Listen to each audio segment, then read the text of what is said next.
Assalamualaikum. Okey. Untuk membalas komen macam mana nak set jam dan hari bulan pada Pro2 Alza ni, pergi ke setting. Lepas tu ada ni, ada 3 kan bawah ni. Ni untuk connection, ni untuk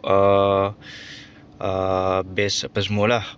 Ni untuk setting infotainment. So date and time. Letakkan pada GPS synchronize ni, dia akan automatic setting lah. Dia akan automatic set.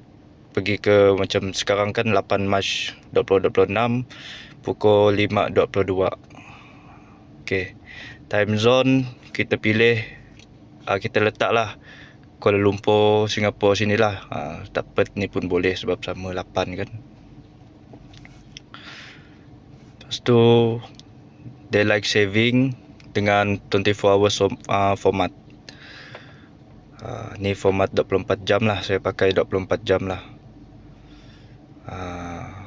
Kalau nak senang dia secara automatik, ni je GPS. Kalau nak manual, pergi tutup GPS, lepas tu kita set sendiri sini. Sebab ni kereta ni memang dah ada GPS lah, tapi GPS untuk waktu je lah. Kalau kita connect Android, baru dia akan update lagi lah. Okey. Assalamualaikum dan terima kasih kerana komen dan inilah cara dia. Okey. Semoga bermanfaat.